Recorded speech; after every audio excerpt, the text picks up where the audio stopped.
महाराज बड़ा आनंद ग्वाल बाल ले रहे, लेकिन ब्रह्मा जी सशंकित हो गए। ब्रह्मा जी ने परीक्षा लेने के लिए ग्वालों बछड़ों का हरण कर लिया। ग्वाल बाल कहते हैं कि लाला बछड़े बड़े दूर दूर तक दिखाई नहीं दे रहे, जरा पता करो। तो कन्हैया ने एक ग्रास मुख में रखा है, एक लड्डू हाथ में और भात हाथ में रखा है, और खा भी रहे और पता भी कर रहे हैं। ब्रह्मा जी ने जब तक भगवान बछड़ों की ढूंढ में गए, तब तक ब्रह्मा जी ने इधर ग्वालों का भी हरण कर लिया। अब कन्हैया उधर जाए तो बछड़े गायब, इधर आए तो ग्वाले गायब। भगवान ने जो दिव्य दृष्टि से देखा तो सब समझ गए कि ब्रह्मा जी की करामात है। भगवान ने कहा, ब्रह्मा तुम मेरी परीक्षा लेते हो, अब मैं तुम्हें बताता हूं कि सृष्टि कैसे होती है। तुम सृष्टि के विशेषज्ञ हो और मैं तुमको तुम्हारे विषय में ही प्रभावित करूंगा। भगवान कहते हैं कि ब्रह्मा अब देखो मैं कैसे सृष्टि करता हूं। तुम सृष्टि करते हो, प्राण में डालता हूं, लेकिन आज मैं जो सृष्टि करूंगा उसमें मैं ही प्राण डालूंगा। तो भगवान ने अपने शरीर से ही ग्वाल बालों की सृष्टि करना प्रारंभ कर दिया। यावत वत्सप वत्स काल्प कवपुर यावत विहारादिकम यावद यष्टि विषाण वेणुदल सिंह यावत विभूषांबरम यावत शील कृताकृत वयो यावत विहारादिकम सर्वं विष्णुमयं गिरोंग वदजा सर्वं स्वरूपम बभो। यावत वत्सप वत्स, जितने भी बछड़े थे सब भगवान बन गए, जितने भी ग्वाल बाल थे सब भगवान के ही शरीर से प्रकट हो गए। जिस ग्वाल बाल ने जैसा कपड़ा पहना था वो भी भगवान बन गए।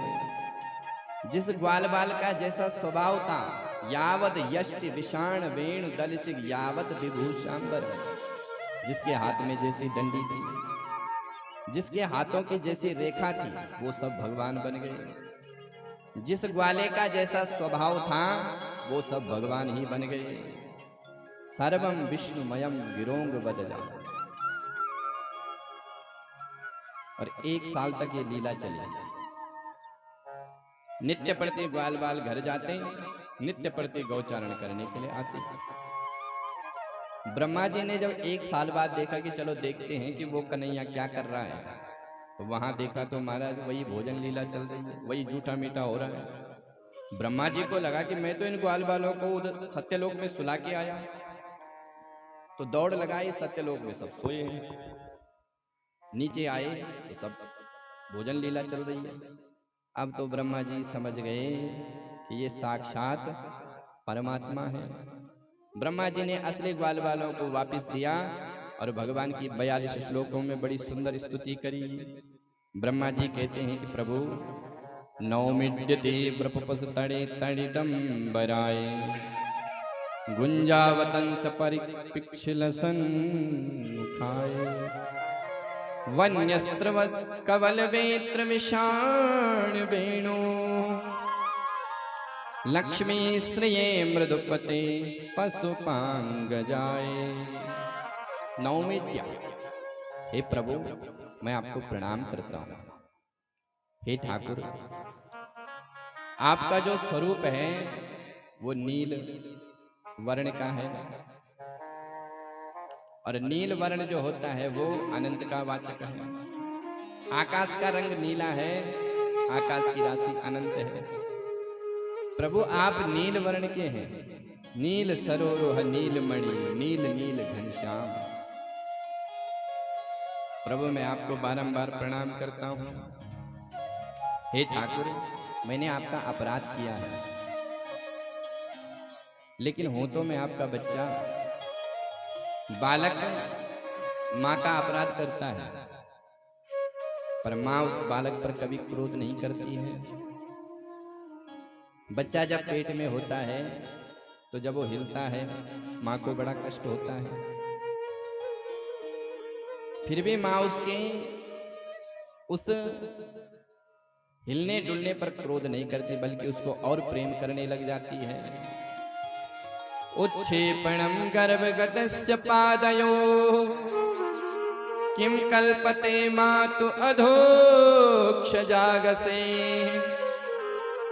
किमस्मिनास्ति व्यपदेश भूषितो तवास्ति कुक्षे कियदपनन्ता।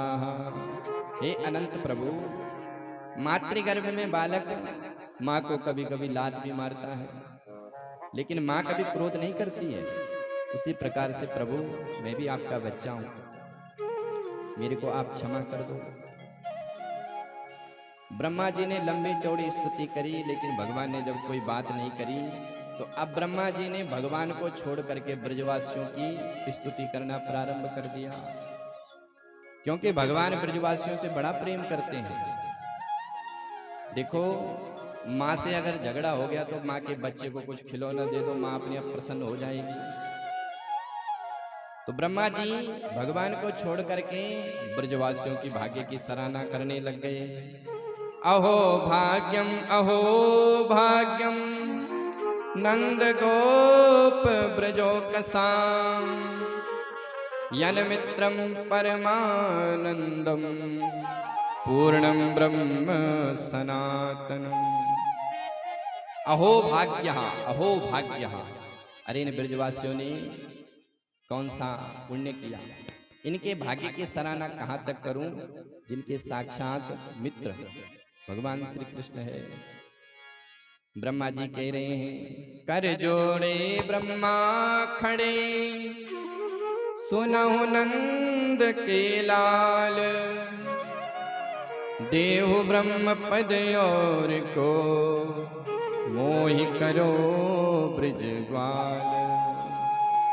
हे प्रभु, मुझे ये ब्रह्मा का पद नहीं चाहिए, देहु ब्रह्म पद और को चाहे जिसे दे दो, लेकिन मेरी एक कामना है कि मेरा जन्म ब्रज में हो जाए। मैं ब्रज का मनुष्य न बनूं तो कोई बात नहीं, ब्रज का पशु ही बना दो। वृंदावन का पशु नहीं बनाना है तो वृंदावन का पेड़ ही बना दो, पेड़ नहीं बनाना है तो धूल ही बना दो, मुझे वृंदावन में वास दे दो। फिर भी भगवान ने जब कोई बात नहीं